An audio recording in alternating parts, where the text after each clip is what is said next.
Hola y bienvenidos a un nuevo vídeo en Godash Academy. Mis queridos sabios, hoy os traigo un libro bastante especial, más complicado que el resto y que yo creo que hay que darle bastante más a la cabeza que a otros. Se trata de El Gran Debate, de Yuval Levin, el origen de la filosofía política moderna. Esto no es ninguna frase grandilocuente, es la verdad, ya lo veréis. De hecho, el propio autor ya lo dice. Estáis a punto de conocer a Edmund Burke y Thomas Paine, los fundadores de la derecha y de la izquierda. La introducción con su conclusión, pero un meollo bastante grande que lo flipáis sobre las principales disputas que tuvieron. Bueno, un poquillo la biografía de cada uno y luego las principales disputas que tuvieron que explican su forma de pensar y el origen de la filosofía política distinta entre progresismo y conservadurismo. La base, al final, que separa a la gente, tiene una raíz filosófica en estos temas que vamos a tratar. Ya lo veréis. Todo esto se va a explicar a continuación. ¿Y qué es esto? ¿Qué es esto? Pues Yuval Levin fue un asesor político de Bush hijo y dirige varios medios digitales y think tanks conservadores. Tras su paso por la Casa Blanca, estudió un doctorado en filosofía política, ya veis, como absolutamente cualquier político medio español, ¿eh? Y básicamente dice que esto lo hizo para que quería entender mejor el origen de las diferencias entre progresistas y conservadores, entre la izquierda y la derecha. Y de hecho en la introducción empieza diciendo ¿qué podríamos aprender cada uno de nosotros, de nuestros progenitores intelectuales y de nuestros oponentes? ¿Qué ideas cruciales podemos haber olvidado con el tiempo y haríamos bien en recordar? Origen y discusiones. Vidas paralelas y principales discusiones. Empezamos un poquillo con un poco de biografía de cada uno. Un joven llamado Burke. Edmund Burke nació en Dublín, 1729. Padre protestante, madre católica y recibió educación cuáquera, que, por si no lo sabéis, es una secta, una vertiente de los protestantes. Le dejaron un arraigado sentimiento de que la vida era más complicada en la práctica que en la teoría. Todo este conflicto que tenía en su familia, de que veía a su alrededor como el tema de ser católico, ser protestante, cómo te cambiaba, cómo creaba conflictos, cómo te impedía ascender a ciertos cargos públicos. Y claro, esto le sorprendía. Dice que le hizo darse cuenta de lo complicada que podía ser el mundo. Tras acabar los estudios normales, se fue a Londres para estudiar Derecho, aunque lo dejó al poco tiempo, puesto que empezó a publicar panfletos y pequeñas obras. Se hizo escritor. Su primera gran obra, Vindicación de la sociedad natural y indagación filosófica sobre el origen de nuestras ideas acerca de lo sublime y de lo bello. Os juro que los libros del 18, la mitad son así. O sea, pero con títulos, indagación, son así. Aunque no lo sepáis, por ejemplo, La riqueza de las naciones es la versión abreviada. El nombre entero es Estudios sobre el origen de la riqueza de las naciones en no sé qué, no sé cuánto. O sea, de verdad, no sé, lo suyo no era la elegancia por los títulos. Esto lo hizo que lo introdujeran en el círculo literario de Samuel Johnson, uno de los mayores literatos de la historia de Inglaterra, de los que se cree que creó la crítica literaria. De hecho, tiene una biografía gigante de más de 1000 páginas. O sea, es un personaje muy importante en el círculo de las letras inglesas. Y con el tiempo acabó trabajando en varios cargos cerca de políticos de alto nivel. Uno de ellos fue Rockingham, que es este hombre líder de los Whigs, que vio el potencial de Burke y que consiguió para él un escaño en la Cámara de los Comunes. Los Whigs, bueno, pues si no sabéis, en Inglaterra se dice los Tories conservadores y los Whigs como progresistas. Y la Cámara de los Comunes, pues eso, es como una especie de parlamento. Pronto se convirtió en una de las personas más influyentes del partido y sacó adelante múltiples reformas, desde la corona, limitando el poder de la corona, comercio, finanzas, incluso relaciones con colonias.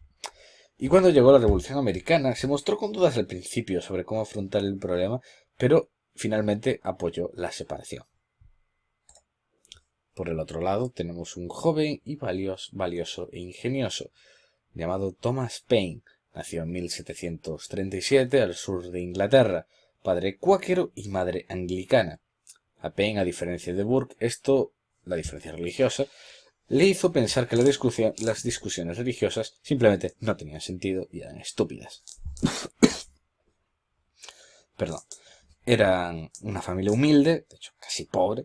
La única educación reglada que recibió pues fueron 5 años de educación básica.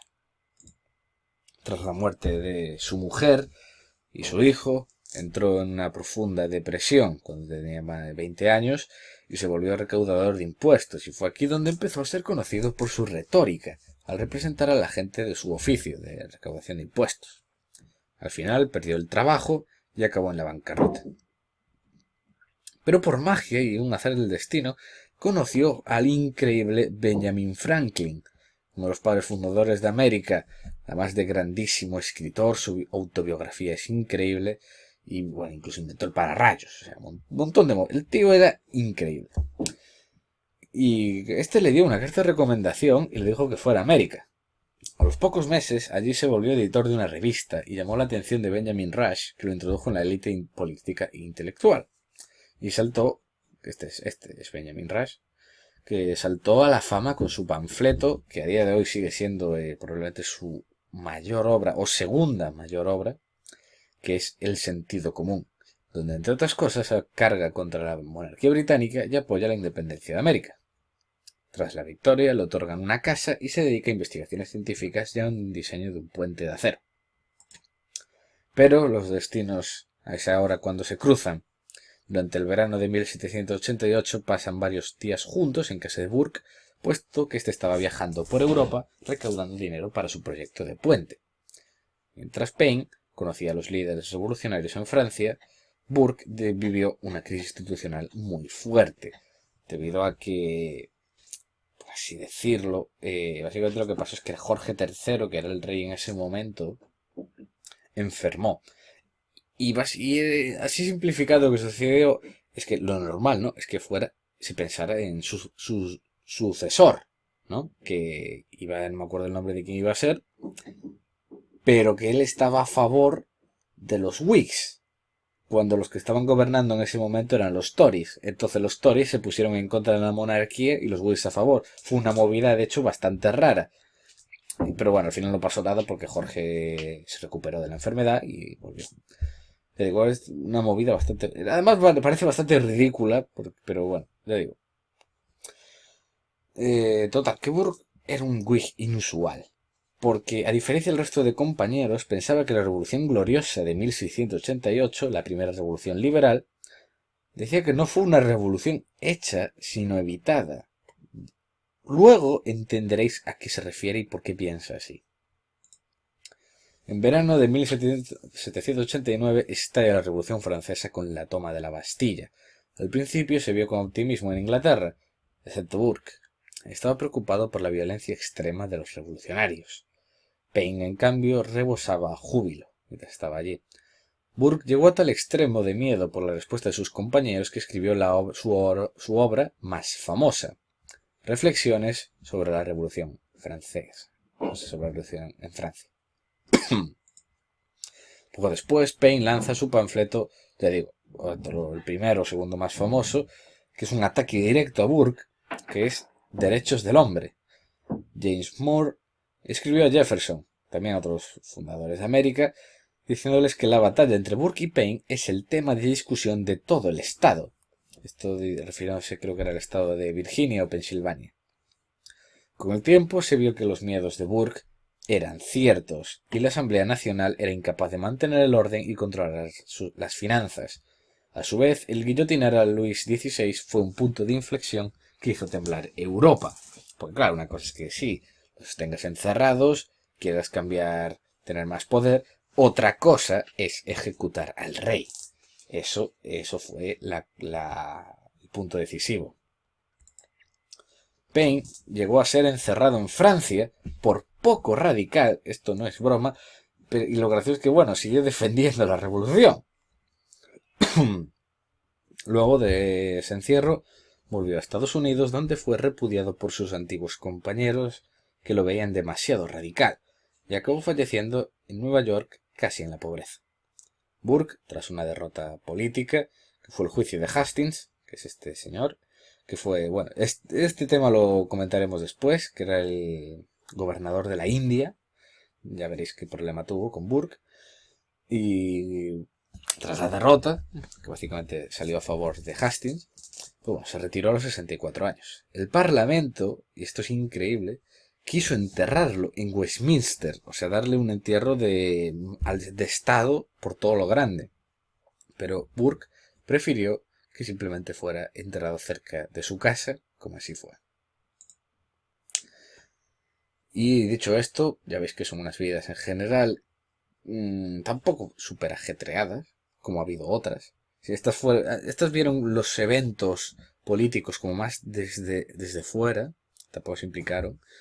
Donde está todo el salseo suyo es en las letras, en las ideas y en la discusión, que veremos, que vamos a ir viendo ahora, poco a poco. Ya os digo, aquí hay que darle al coco, ¿eh? Esto es filosofía política de la buena. De hecho, además el libro creo que tiene un gran problema y es que no pone ejemplos. Debería, yo creo que poner más ejemplos del presente o de ese momento, por lo menos. Y el punto primero, para saber entender la diferencia filosófica de Burke como idea de conservador y Paine como idea de progresista, hay que entender la naturaleza y la historia. La sociedad histórica de Burke y la sociedad natural de Paine. Los debates de filosofía política a menudo comienzan con debates sobre la naturaleza y la naturaleza humana. Paine afirma que la naturaleza humana permanece igual a como era con los primeros humanos. Este viene de otros como de Locke o Hobbes. Este es el gran filósofo Hobbes, creador de El Leviatán. Y otros como Locke también pensaba que los niños son como mentes en blanco y que reciben toda la educación de eso, que todo lo que no tiene nada en la cabeza y es pura educación todo, y que por ello la naturaleza humana es igual, todo lo que es intrínseco a nosotros no ha variado. Pero la reflexión política debe comenzar de los hechos naturales, permanentes de los seres humanos, lo que significa que debe comenzar con un individuo por sí solo, al margen de la sociedad. Esto es propio de Paine. Apoya la idea rousseauiana, típica de aquí del Rousseau, del contrato social, parte de que lo más importante es el individuo y que antes de agruparse en sociedades que establecen gobiernos hay un paso intermedio, una sociedad natural sin gobierno. Para la revolución, para Paine, significa volver a este estado para empezar de nuevo y mejor. Considera la mayor parte de la historia una desviación del esfuerzo por entender los principios apropiados. Así, sintetizando, la idea del contrato social lo que nos viene a decir es que el ser humano vivía en naturaleza salvaje y que decidió como agruparse, ¿de acuerdo? A través de un contrato social que tácitamente aceptamos todos vivir juntos. Y de hecho Rousseau lo que decía es que el ser humano era bueno por naturaleza, pero la sociedad lo corrompía. En general, es decir, que a mí me parece una puñetera mierda. O sea, lo del contrato social, toda la teoría de Rousseau, en general me parece horrenda y súper dañina, me parece... O sea... Pero bueno, eso ya es personal mío. De hecho, ya digo, el contrato social soy incapaz de leerlo, de tantas chorradas que dice. Esta teoría del buen salvaje se le llama. De, no, el ser humano es bueno, pero la sociedad lo corrompe. ¿Qué me estás contando? O sea, tú mira la tasa de homicidio que había en esa época, que todos se mataban, o sea, o incluso las tribus que se ve hoy en día en Papúa Nueva Guinea y cosas así. Qué salvaje la tasa de homicidios. Pero bueno, temas aparte. Naturaleza, de acuerdo con Paine, es un conjunto de hechos y axiomas sobre el hombre y su mundo para escribirlo todo aquello que es el hombre no haya creado por sí mismo, ¿de acuerdo? Es ordenado, es racional y está gobernada por reglas abstractas con una aplicación general. Por tener estos principios naturales, Paine se encomienda a la razón. Por ello, según él, un gobierno solo es legítimo si el poder es cedido voluntariamente. Esta idea sobre la naturaleza es muy importante, porque Paine se basa en eso, en la naturaleza humana, que es igual y que todas las personas somos iguales y que los principios naturales por los que nos regimos están ahí, están dados y que nosotros tenemos que entenderlos y usar la razón, ¿de acuerdo? Usar la capacidad humana para descubrirlos. Y por ello, para Paine, solo un gobierno legítimo es aquel, pues eso, legítimamente votado o cedido voluntariamente. No hacer caso a las instituciones convencionales y aceptar solo la naturaleza como fuente de autoridad o de comprensión sobre los asuntos de los hombres sería profundamente corrosivo para la vida política y social. De esta manera, Burke da la vuelta al razonamiento y afirma que el gobierno se desarrolla con el tiempo, al seguir caminos que satisfacen necesidades de la gente y por tanto apunte hacia alguna idea natural del bien. Esto es una idea fascinante, y es que Paine le da toda la vuelta. Él se centra más en la historia y en la sociedad, no tanto en Paine, que es el individuo y la naturaleza. Con Burke lo que nos viene a decir es que la sociedad impone un orden, una lógica, y que intentar destruirla pues sería corromper toda la vida política y social. De hecho, él, en vez de decir de la idea del bien natural, lo razonamos, es lo que hace Paine es coger la idea esa y decir, vamos a extraerla y aplicarla ahora. Burke es al revés. Él dice, con nuestro gobierno, con el tiempo, desarrollamos ideas para acercarnos a esa idea del natural. O sea, es el proceso inverso. Está seguro que el origen sería un estado bárbaro y que lentamente se avanza hacia formas más estables. Bueno, como este dibujo. Ya veis, es lo contrario que Paine dice que es como la naturaleza es todo muy bonito y que luego nos juntamos y es el mal. Tal. Y Burke, aquí hay que darle la razón, se da más cuenta de que de verdad el origen era un estado bárbaro. Burke pensaba que la idea de una revolución de Paine era una receta para el suicidio de la sociedad, ya que se apoya en la presunción de que por naturaleza la sociedad persistirá cuando un régimen se haya disuelto. Esta idea es bastante interesante.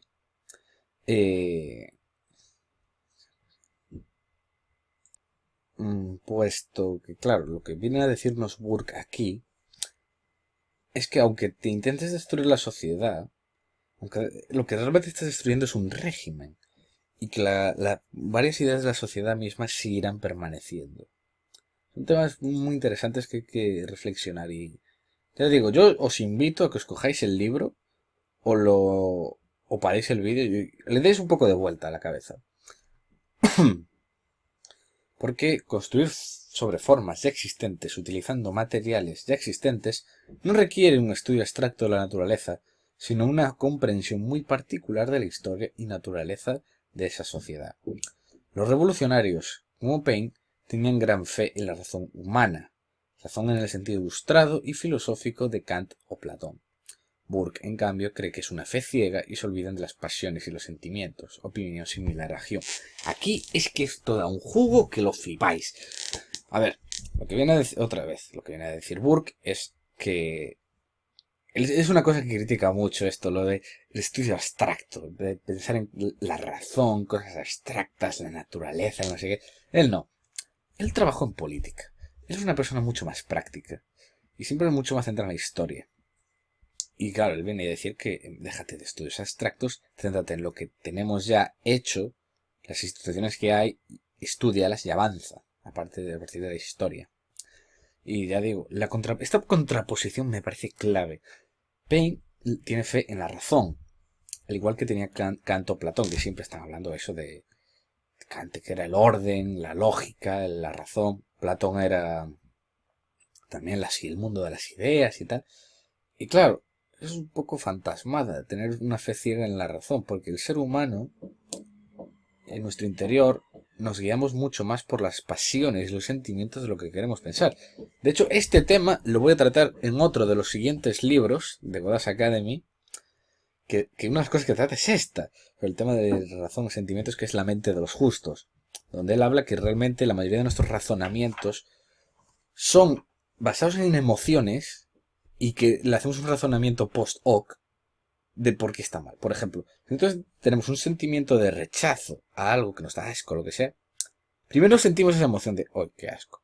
Y luego diremos, es porque eso está mal, porque va en contra de los derechos humanos. Pero es un razonamiento a posteriori, lo que el origen es una pasión. Y esta idea ya se le ocurrió al gran David Hume, que es uno de mis filósofos más favoritos. Por tanto, tenemos a Paine a favor de romper todo y volver al estado natural para reconstruir desde cero, frente a Burke, que defendía la importancia de la historia de cada nación, sus tradiciones, costumbres y que era necesario un proceso de reforma continuo. Un ejemplo de quién tiene la razón aquí me parece que se ve claro en Libia, supongo que lo sabéis, este es Gaddafi, la que fue dictador durante, no me acuerdo, 20 años en Libia, o más, no me acuerdo, que era un personaje, o sea, era bastante peculiar. De hecho, la película esta de El Dictador está yo creo que la principal fuente de ideas es él, que tenía también un cuerpo de seguridad de mujeres y tal. Y claro, ¿qué pasó con Gaddafi? Que cuando se intervino en Libia, se acabaron con el régimen, Gaddafi falleció. ¿Qué pasó? Que las potencias occidentales se fueron. Y claro, pues se hizo un poco lo que decía Paine, romper todo y dejar eso, volver al estado natural y reconstruir de cero. La realidad, que eso era un caos, han pasado años, o sea, se invadió cuando yo era que se estaba en la ESO, y hay una guerra civil de nuevo, o sea, y que todos estos años ha sido un caos absoluto. ¿Por qué? Porque tienes un régimen establecido, es que es lo que decía Burke, fue un suicidio de la sociedad, porque tienes unas estructuras, una costumbre, una orden clara, jerárquica, y al destruir eso, nadie sabe qué hacer. No hay nadie, hay un poder ahí, que alguien lo tiene que ocupar. De repente, es el caos, es que es el caos. Y reconstruir eso en un país bananero es bastante complicado, como se ha visto en Libia, en Egipto, Tailandia, y bastantes más casos, y solo son los tres que primero me han venido a la cabeza. Siguiente tema, justicia y orden. Sobre el orden orden moral y ley moral y la igualdad natural y orden de la sociedad. Y es que cada uno de ellos tiene parte de razón en acusar al otro de permitir que sus teorías políticas lo cegasen frente a ciertos tipos de injusticias.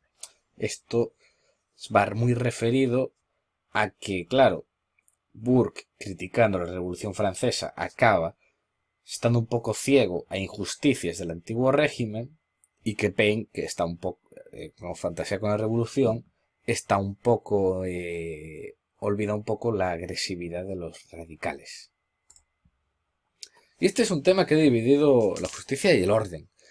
Es un tema que ha dividido a los estudiosos de Burke, porque hay los que lo ven como un utilitarista sofisticado que solo busca paz social y gobierno eficaz y desprovisto de un código moral fuerte. Es decir, puro utilitarismo, lo que más bienestar da.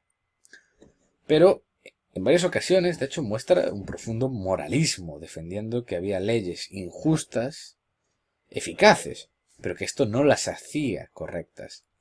Esta corriente ve a Burke como un filósofo del derecho natural, un creyente en una norma moral clara y visible en la naturaleza o accesible a través de la revelación.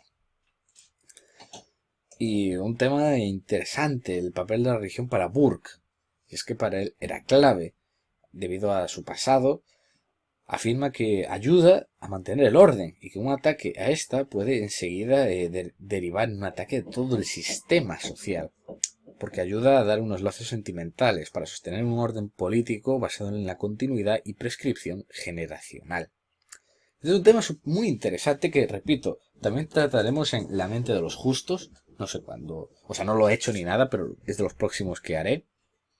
Y les digo, trata también el tema de la importancia de la religión, que solemos verlo, la religión, como muy centrado en el tema de Dios y el tema más místico, más ¿no? de Dios y tal, y no en toda la estructura moral que da, en todo este tema, en todo cómo da una moral, una ética, une la capacidad de unir a gente y trata otros, ya veréis, son temas interesantes. No cree que el derecho fabricado por el hombre sea la autoridad final y que únicamente importen las consecuencias. Tampoco cree que la vida política sea una expresión de verdades cristianas inalterables. Propone una idea novedosa del cambio político resultante de su modelo de naturaleza, y de su idea de prescripción. El modelo de... Bueno, antes de continuar con Payne, básicamente resumir un poco toda esta parte de Burke. Decir eso, que él no era eso, ni un utilitarista ni un fan del derecho natural. Era él mismo, era una su idea misma, de que tiene una visión de la naturaleza humana, de la religión y de la historia que le hacía acabar resultando en su idea novedosa que es la prescripción. Que esto lo trataré más adelante. Vosotros quedaos con esto, que la idea de justicia, de orden de Burke se basa en la prescripción, que ya veremos lo que es. Por su contra, Payne es más simple. Payne es todo lo contrario. Básicamente, está basado en derechos naturales que descubrimos. Es un modelo de justicia permanente que nos ofrece principios para la correcta organización de la vida política. Es así. Hay derechos naturales y tenemos eso. Y eso es la justicia, seguir esos derechos. Y ya está. En temas de igualdad y orden de la sociedad, la brecha aquí es brutal. Para Burke, la paz social, la prosperidad y la estabilidad es lo vital. La igualdad es, en última instancia, un objetivo imposible. Esto me recuerda a Lessons of History, ¿os acordáis? En el libro que comentaba Durant, el matrimonio Durant comentaba, la igualdad es imposible de lograr. Y si lo es a cambio de sacrificar libertad.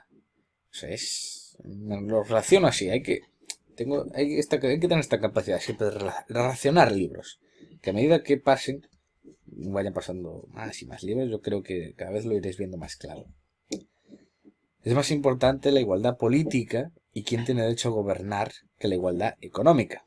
Esto es importante porque afirma que las distinciones deberían destinarse a aquellos más aptos para gobernar. Y ojo que esto es súper importante, porque piensa que un elemento importante de idoneidad tiene que ver con la propiedad y el ocio que tienen a heredarse.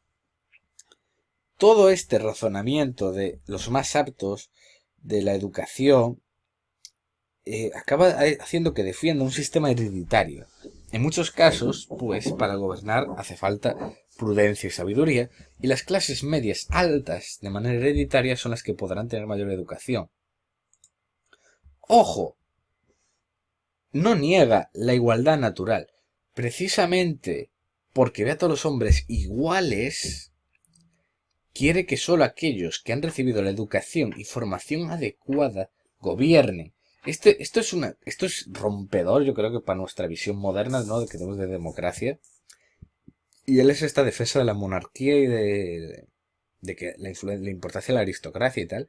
Por eso, porque yo creo que en esto sí que es bastante utilitarista, en este sentido de que tienen que ser los aristócratas y los elevados los que tengan buena parte de poder, simplemente por pura utilidad, porque al ser heredado tienen dinero y tienen educación. Pero ya digo, es por esta manera de ver a la gente igual y distinta a la vez que tenía Burke. Payne es el polo opuesto. Para él es igualitarismo radical.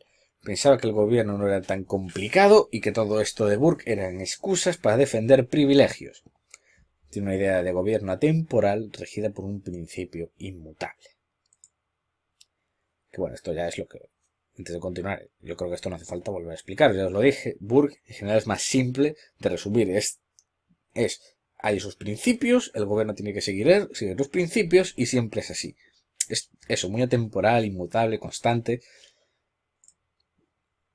Siguiente tema, elección y obligación. Vamos a ver la política sobre la elección de Payne, la ética de la obligación de Burke y también un tema de la nación y pobreza y relacionado con la economía. Que ya veréis que no son tan distintos en este tema. Y ambos enfoques, tanto la política como la ética, son complejos y nos trasladan al núcleo mismo de la democracia liberal moderna. Payne tiene una visión individualista del ciudadano, como ya hemos explicado. Hay dos tipos de derechos naturales para él. Aquellos que pueden ejercitar las personas de manera individual, pensar, hablar. Otros necesitan apoyo externo del gobierno para poder apoyo externo del gobierno. Un poder que el ciudadano cedió en su momento con el contrato social, como la protección personal o la propiedad individual. Tú individualmente puedes pensar, puedes hablar, puedes escribir, tienes ese derecho a poder hacerlo. Pero, por ejemplo, si tienes una casa y te la vienen a robar, pues quizás no seas capaz de defenderte tú solo. Necesitas el apoyo externo. Y la sociedad es un medio para conseguir la elección o libertad para perfilar nuestro propio futuro. Es un medio, ¿de acuerdo? La sociedad es un medio para lograr nuestro bienestar superior. Por ello, Paine opina que un rey puede ser legítimo, pero no lo son sus herederos. La legitimidad en Paine es tan simple como que el gobierno no esté respaldado por el pueblo. Todas las sociedades políticas son, por tanto, un contrato sellado entre sus miembros vivos y no un acuerdo entre ellos y el gobierno. Y claro, aquí como caso de respaldado por el pueblo, pues me viene a la mente la coronación de Napoleón. Está aquí Napoleón que se coronó. Es bastante cabreó a mucha gente porque se coronó a sí mismo. No fue el Papa que lo nombró emperador, le puso la corona, sino que fue él mismo que se la puso. Y aquí pues está entregando la corona a su mujer Josefina. Burke ataca al núcleo mismo de la Ilustración de manera bastante provocadora, negando que el pueblo tenga un derecho fundamental para elegir los gobernantes. Recordad lo que os dije antes de que sobre la justicia de Paine, de Burke, de que tenía que ser la aristocracia que tuviera poder debido a la educación. Y claro, esto le lleva a esta idea también de la elección, de que no... Eso, de que los gobernantes, de que el pueblo no tiene derecho fundamental, natural, a elegir gobernantes. ¿Por qué? Porque si lo hiciera, si dijera que esto es un derecho, estaría dando razón a Paine y todos los monarcas británicos habrían sido ilegítimos. Y esto sería, pues, implicaría para Paine, a Burke, le explotaría la cabeza. Aunque todo parezca muy absolutista, hay que recordar que el deseo último de Burke es mantener el orden y evitar revoluciones y caos. Y bueno, a ver, por ilegítimos hay alguno que sí que yo creo que es unánimemente ilegítimo, y aquí me acordé de el buen Enrique VIII, ya sabéis, yo creo que tristemente es posiblemente, yo creo que con la reina actual, este debe ser el rey más famoso de la historia de Inglaterra, que es Enrique VIII, que ya sabéis, conocido por las historias estas de que quería un niño, que no lo tenía, que mandó cortar la cabeza a sus 4 mujeres, que el tío era un loco, y bueno, y guerras, y bueno, el tío estaba zumbado. De hecho, tengo una biografía por aquí suya pendiente de leer, que lo llaman el Nerón británico. De hecho, volviendo a Burke, se le ha acusado por todo esto de ser antidemocrático, rudimentario. Pero él mismo participa en un parlamento democrático, que es la Cámara de los Comunes, y en numerosas ocasiones sacó adelante reformas para reducir el poder del rey. Porque Burke defendía instituciones representativas como contrapesos necesarios a los excesos del monarca y la aristocracia. ¿Sabéis? Burke se las sabía todas, entendía muy bien cómo funcionaba el sistema. Y decía, vale, sí, necesitamos toda esa clase media alta, monarquía, aristocracia, porque tiene educación. Pero se les puede ir la olla. Hace falta un contrapeso. Todo el mundo necesita un equilibrio. Y es a raíz de esto, sabéis que realmente no es tan mal. Es que a nosotros nos choca mucho por el mundo en que vivimos, pero en su época esto tenía todo bastante más sentido. De hecho, comenta que esto me parece de una manera premonitoria increíble, que una democracia pura le parece una receta para el desastre, ya que no contempla ningún principio de contención. Si mal no recuerdo, Aristóteles observa que una democracia tiene en muchos puntos un sorprendente parecido con una tiranía. Es una tiranía de la mayoría, como diría Stuart, una dictadura de la mayoría, como diría Stuart Mill, donde legítimamente un 51% puede oprimir a una minoría, puede oprimir al 49%. Y esto me parece una manera premonitoria, clara, de cosas que suceden, de verdad. por ejemplo, el propio Hitler, con los partidos nazis, llegó legítimamente al Parlamento y legítimamente ganó las elecciones y fue un partido mayoritario. Luego, más adelante, hizo pucherazo, ya infló las estadísticas y luego ya dio, pues, como el golpe de estado así light, de que se autodenominó canciller. Pero bueno, pero la subida fue legítima y fue con el apoyo del Parlamento. Otro caso que me parece bastante salvaje ahora mismo, que es el de la India. En la India hay bueno, son hindús, ¿de acuerdo? Pero hay una minoría que son musulmanes. Y ahora mismo el gobierno actual de Narendra Modi es ultranacionalista hindú y o sea, literalmente hay grupos como de medio paramilitares matando y atacando y chantajeando y extorsionando a grupos musulmanes. En plan, y hay un conflicto ahí muy grande contra una minoría. Y claro, legítimamente está apoyado, porque de hecho en las últimas elecciones consiguió mayoría absoluta Narendra Modi. Entonces, claro, es lo que decía Burke, Aristóteles. Realmente esto es una dictadura de la mayoría. Y no hay un principio de contención para frenar esto. Para Burke, la obligación tiene un papel, de hecho, más importante que esta elección del poder. Cree que las relaciones naturales de individuos surgen obligaciones como el cuidado y protección de la red de relaciones sociales y del patrimonio de la sociedad. Utiliza el contrato social a la inversa y lo entiende como servicios que se deben prestar a la sociedad. Como, vale, nosotros te hemos acogido, te damos ayuda, pero tú debes tener responsabilidad y obligaciones. Como cuidar al resto de personas, defender propiedad privada, patrimonio de todos, los derechos, obligaciones. Pasando a otro tema. Tenemos el tema del nacionalismo y el patriotismo. Paine, como tiene estas ideas universales, rechaza todo tipo de patriotismo, nacionalismo, banderas. Decía que se sentía americano en la Revolución Americana y francés en la Revolución Francesa. Burke, como es de esperar, es justo lo contrario. El individuo está inserto en comunidades. Todos ellos apuntan hacia arriba a la nación. Lo que quizá sorprenda es que ambos eran defensores del naciente capitalismo y tenían grandes esperanzas en él. Paine deja claro que el libre comercio y la economía libre rompen las relaciones tradicionales y permiten mejorar la vida de las personas. Burke llega a la misma conclusión con un razonamiento diferente. Pensaba que la intervención del gobierno podía ser muy perturbadora. El mismo Adam Smith dijo que el señor Burke es el único hombre que he conocido que piensa exactamente como pienso yo sin que haya pasado ningún tipo de comunicación previa. Paine, con los años, se vuelve cada vez más intervencionista y hasta concibe una especie de protoestado del bienestar. Por su contra, Burke afirma que cosas como la caridad incluso deberían permanecer en manos privadas, como por ejemplo esto, como pasa, incluso se podría decir en Estados Unidos, de que son muy dados, hay deducciones mucho a las donaciones y a montar fundaciones y donar por ahí, y que decía que esto debería estar en manos privadas frente a Paine, que acabó defendiendo que esto fuera deber del Estado.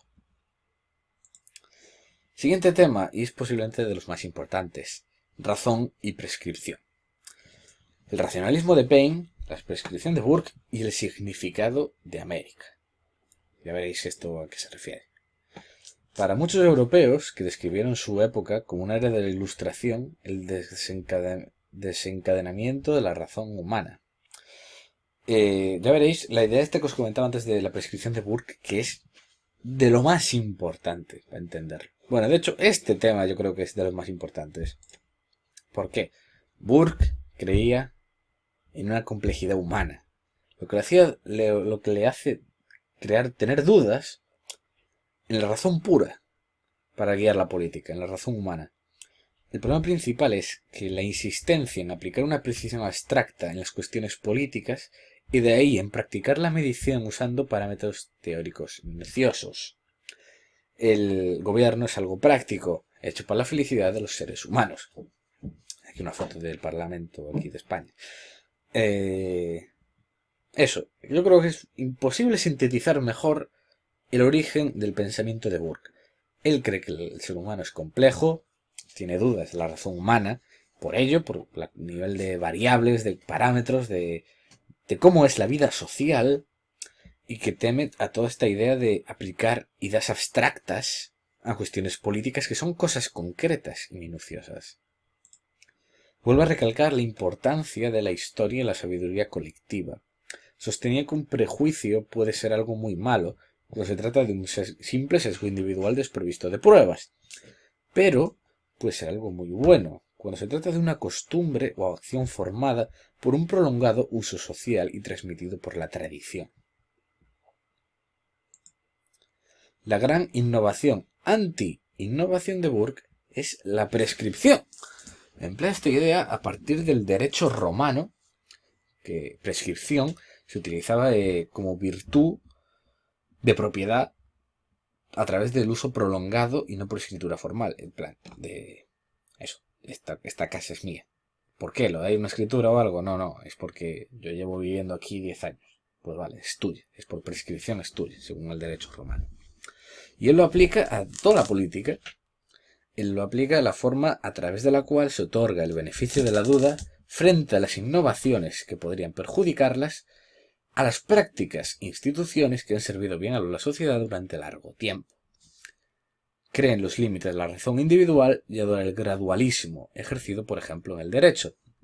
Esto, como se ha venido explicando, él es antirrevolución, anticambios radicales. Él está a favor del gradualismo, del cambio poco a poco, reformando continuamente, pero de hecho fue de los, si no me equivoco, de los miembros del Parlamento que más propuestas de reforma sacó adelante en el Parlamento británico. Porque él era defensor de eso, de reformar continuamente, pero siempre poco a poco. Y de hecho decía que esto se hacía perfectamente en el derecho, que bueno, pues se iba mejorando con el paso de las décadas, siempre con nuevos casos, nuevos antecedentes. Ya sabéis además que en Reino Unido, el mundo anglosajón, se usa la Common Law, que hace más énfasis en la jurisprudencia frente al derecho continental, que es más basado en las leyes concretas. Y claro, esto a lo largo del tiempo es lo que viene diciendo es esto, que hay que hacer como en el derecho. Siempre preferir lo viejo, salvo que se demuestre que sea mejor y se pueda ir mejorando poco a poco. Paine es todo lo contrario. La razón es una fuerza profundamente liberadora que puede ayudar al hombre a conocer sus derechos. Cree que los principios políticos no preceden a las instituciones políticas, y no, al contrario que Burke, emanar de estas. Opina que todo individuo es capaz de discernir lo verdadero de lo falso y tiene capacidad de empezar de cero sin tener que apoyarse en otros. Esta idea es muy la razón pura de Kant, la verdad, me recuerda mucho a él. Y ya digo, es todo lo contrario a Burke, que se basa en la prescripción, en la historia, él en la razón. Es algo que vengo recalcando continuamente. Y ahora pasamos al significado de América. Y es que, aunque sucedió lo mismo, porque es un hecho, pasó la Revolución de América, hay que decir que para ambos tiene un significado distinto. Ambos eran pro independencia, pero las motivaciones y conclusiones extraídas eran muy distintas. Para Paine, América simboliza una revolución de principios y una reivindicación de la razón ilustrada. Burke, esto es importante, nunca llega a utilizar la palabra revolución, sino guerra o crisis americana. Este último afirma que fueron los británicos que rompieron la prescripción tratando a América como vasallos, reduciendo su comercio y mayores impuestos. Los americanos estaban defendiendo los derechos implícitos que durante tanto tiempo habían tenido.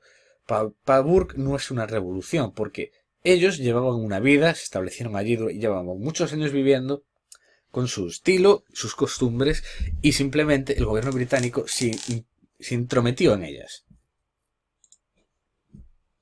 Y vamos terminando con revolución y reforma, que es pues yo creo que queda muy claro, la revolución de la justicia de Paine, la reforma contra-revolucionaria de Burke y el origen de la izquierda y derecha. porque Burke y Paine estaban mejor preparados que la mayoría de sus contemporáneos para abordar estas cuestiones, y la pasión con la que lo hicieron han definido entonces sus legados. Para Paine, hablar de revolución es hablar de derrocamiento, de eliminar la carga de generaciones de desgobierno e iniquidad. Pero tenía miedo de que se pudiera malinterpretar y recalcaba que una cosa es derrocar un régimen y otro los medios que se deben usar luego. Cuando se establezcan gobiernos legítimos en todo el mundo, las revoluciones serán escasas y los ciudadanos deberán recurrir a la persuasión y a la legislación. Claro, esto es una manera muy bonita de pensarlo. La realidad es que acabó pues un poquito como pasó en Cuba. Mucha revolución, sí, desgobierno, inequidad, la revolución se lo carga. El problema es que una vez que ocupas el poder es muy complicado soltarlo. Y ninguna revolución que yo he visto del tipo Paine ha acabado haciendo la parte 2 de no, luego persuasión, legislación y tal. No, esto no suele pasar. La humanidad ha logrado muy poco si en este estadio del mundo debe retrocederse 2000 o 3000 años para buscar lecciones y ejemplos. Esto es una crítica que hace Paine a Burke, diciéndole que siempre habla de griegos y romanos. Mientras Paine adoraba los inicios de la Revolución Francesa, unos meses antes Burke daba por imposible una cosa así en el seno de Europa. Nunca antes un grupo de literatos se había convertido en una banda de ladrones y asesinos. Dicho literal Burke. Esto es la mítica escena cuando le cortaron la cabeza. O sea, al rey. Por supuesto, Burke era consciente de los problemas del antiguo régimen francés, pero ¿es verdad que el gobierno llegó a un punto en el que no podía ni merecía reformarse? El antiguo régimen podrá haber sido brutal, pero esta violencia simplemente ha desatado en el mundo otro régimen no menos brutal. Hemos pasado del despotismo del monarca al despotismo de la turba. Esta frase a mí me encanta, porque para mí es el resumen perfecto de lo que fue la Revolución Francesa. El gobierno de la turba. De hecho, si leéis, veréis que cuando estaba el... ¿cómo se llamaba? Congreso no, no me sale la palabra ahora. Cuando estaba una especie de protoparlamento reunido, que literalmente cuando aprobaba cosas que a cierto sector de la población no le gustaba, salían la gente a la calle y armaba ya había disturbios, o sea, pero una cosa súper bestia, era eso, para mí, el gobierno de la turba. Y con buen tino, Burke predice que ante tal caos será necesario orden, y se acabaría estableciendo un régimen militar de la mano de un general carismático. Porque mientras estaba la revolución en Francia, en Egipto estaba batallando Napoleón. Y al final predijo, o sea, me parece súper profético y acertado, que tenía razón. Al final un general carismático volvió a Francia y ocupó el poder. Burke tampoco niega la necesidad de una revolución, pero debe ser un verdadero último recurso. Para empezar, elimina los mecanismos de control y los incentivos a la moderación, y deja sueltos los espíritus salvajes. En sus reflexiones llega a enumerar todas las reformas y aciertos de los Borbones. Y por enésima vez vuelve a quedar claro la idea de la reforma gradual de Burke. Esta escena, y esto es real, era Fouché, que fue un personaje muy carismático. De hecho, creo que su biografía, puede que sea otro libro que también resuma pronto, fue conocido Fouché como el mitrailleur de Lyon. Literalmente, en Lyon, a los antirrevolucionarios los ponían en fila y los mataban a cañonazos. O sea, pero literalmente en un campo 200 personas a cañonazo limpio. Burke es de los primeros que plantea la idea izquierda-derecha afirmando que Whigs y Tories han sido reemplazados por un partido de conservación y un partido jacobino. Ya sabéis que los jacobinos eran como los radicales de la Revolución Francesa. A Paine le da igual que llegue al poder tal o cual partido, sino si el hombre va a recibir sus derechos. Y llegamos al último tema. generaciones pasadas, presentes y futuras. El ahora eterno de Paine y el orden eterno de Burke. Porque el dilema de las generaciones en una sociedad liberal tiene un peso excepcional en su pensamiento político y está presente bajo la superficie de muchas de las disputas que les dividieron. Como se viene diciendo, Paine apunta a un ahora eterno, una política atemporal. Todas las generaciones tienen los mismos derechos, pero una generación puede elegir tener un monarca, pero no así las sucesivas. Por eso ve la república como una especie de solución al ciclo de las generaciones. Y de hecho aquí se ve pues todas las últimas generaciones, por si no lo sabéis.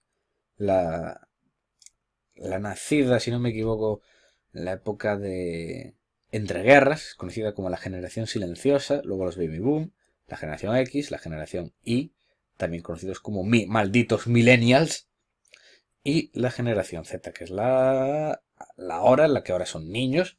Y de hecho yo lo acabo de descubrir, que al parecer los que están naciendo ahora los llaman la generación alfa. Esto es una cosa que yo descubrí hace poco que no lo sabía. Como Burke da prioridad a la obligación al derecho, cree que le debemos al futuro por encima de todo no es libertad, sino un cúmulo de sabiduría y trabajo del pasado. Burke ve a la sociedad como relaciones entre vivos, muertos y generaciones futuras. La sociedad no está para felicitar la elección individual, sino para satisfacer las necesidades. The end is near. Espero que os haya gustado y como resumen, pues yo creo que se puede sintetizar muy bien. Que tanto Burke como Paine vivieron un momento clave de la humanidad, pero lo afrontaron con visiones contrapuestas que aún persisten. Paine es la revolución, el individuo, los derechos, el progresista. Burke es la reforma, la comunidad, las obligaciones, el conservador. Este es el final. Espero que os hayáis entendido el origen de las diferencias filosóficas de la política moderna. Y para mayor profundidad, acudid al libro. Ya sabéis que cualquier duda o sugerencia no dudéis en enviármela. Esto es todo por hoy, mis queridos sabios. Nos vemos en la próxima de Godash Academy.